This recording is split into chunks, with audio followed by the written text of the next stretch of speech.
Brigade Al-Quds meluncurkan segerombolan roket yang menggempur Ashkelon dan Ashdod, Israel. Imbas seluncuran memicu sirine berbunyi di seluruh pemukiman di wilayah sasaran.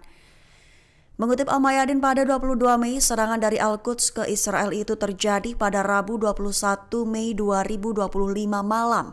Menggambarkan bahwa serangan Al-Quds tadi malam adalah gelombang baru tembakan roket dari perlawanan Palestina. Menurut media Israel, 3 roket diluncurkan dari Gaza Utara tak lama setelah peringatan sirine awal berbunyi yang memicu putaran kedua alarm di wilayah Gaza Utara yang diduduki. Serangan itu dilaporkan menargetkan tank IDF yang ditempatkan di sepanjang pagar pembatas di utara jalur Gaza. Sementara itu, Al-Quds mengaku bertanggung jawab atas serangan tersebut, menyatakan bahwa operasi itu sebagai respons terhadap pembantaian Zionis terhadap rakyat Palestina.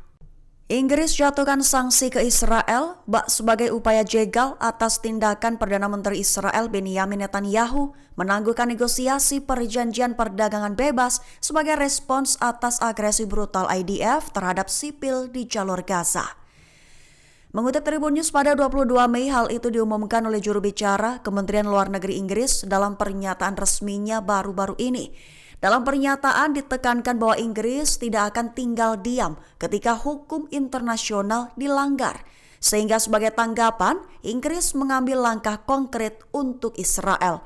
Tujuannya untuk menunjukkan bahwa tindakan brutal terhadap warga sipil di Gaza tidak bisa dibiarkan tanpa konsekuensi. Adapun sanksi yang dimaksud adalah penangguhan negosiasi perjanjian perdagangan bebas atau FTA baru antara Inggris dengan Israel. Langkah ini disebut tetap menjadi sinyal tekanan ekonomi tambahan di tengah kritik internasional atas operasi militer di Gaza. Jika negara-negara Eropa lainnya mengikuti langkah serupa, Israel kemungkinan besar bakal menghadapi isolasi ekonomi yang lebih luas, juga bisa berdampak langsung pada ekspor, investasi, dan stabilitas ekonomi negara Israel. Mantan Perdana Menteri Israel Ehud Olmert mengklaim bahwa perang Israel di Gaza tak memiliki tujuan, sekaligus mengakui bahwa aksi itu sangat dekat dengan kejahatan perang. Mengutip Tribun News pada 22 Mei, hal itu merupakan klaim dari Olmert dalam pernyataan wawancaranya. Dia tegas menyatakan bahwa apa yang dilakukan Israel sekarang di Gaza sangat dekat dengan kejahatan perang. Mengklaim bahwa perang tersebut tidak memiliki tujuan dan tidak ada peluang untuk mencapai apapun, terkhusus yang dapat menyelamatkan nyawa para sandera Israel di Gaza. Adapun pernyataan Olmert ini muncul setelah pengakuan serupa yang dilontarkan oleh Yair Golan, di mana secara garis besar Golan menyatakan bahwa Israel membunuh bayi sebagai hobi. Dengan begitu, pernyataan Olmert memicu badai politik dan reaksi yang mirip dengan yang dihadapi Golan, di mana dengan tokoh-tokoh politik tingkat tinggi di Israel bergegas melontarkan kutukan. Satu di antaranya Perdana Menteri Benjamin Netanyahu mengecam pernyataan itu sebagai hasutan liar dan fitnah berdarah.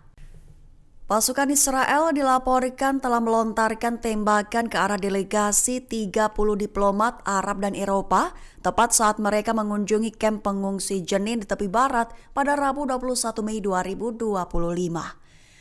Mengutip Al-Mayadin pada 22 Mei, 30 diplomat itu terdiri dari duta besar dan konsul, di mana yang sedang melakukan kunjungan lapangan untuk menilai situasi kemanusiaan di Jenin, daerah yang sering menjadi sasaran operasi militer Israel.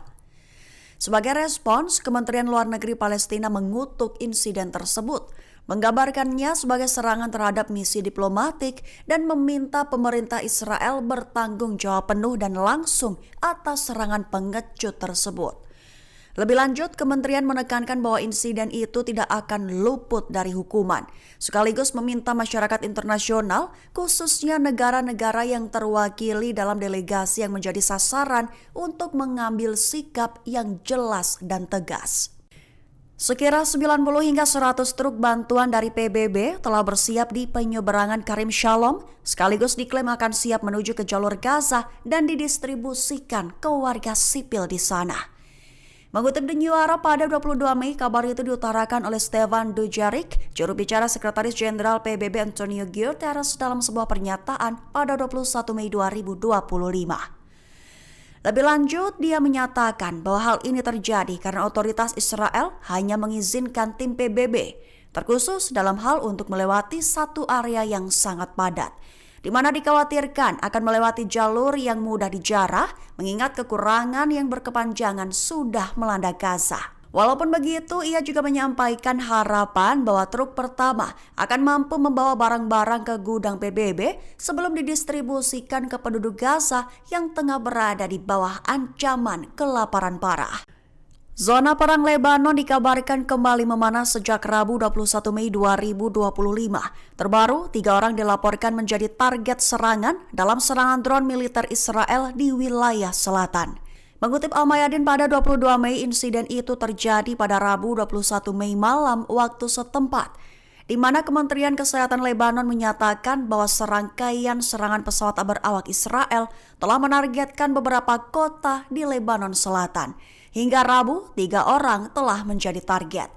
Rinciannya, seorang martir dikonfirmasi dan 1 orang terluka dalam serangan terpisah di kota Yatir dan juga di Bin Jibel. Menurut wali kota di kota tersebut, Khalil Korani, korban yang diidentifikasi sebagai Ali Hasan Abdul Latif Sweidan sedang mengoperasikan bulldozer. Tujuannya untuk membersihkan puing-puing dari rumahnya sendiri yang rusak akibat perang seketika. Pesawat nirawak tersebut langsung menargetkannya.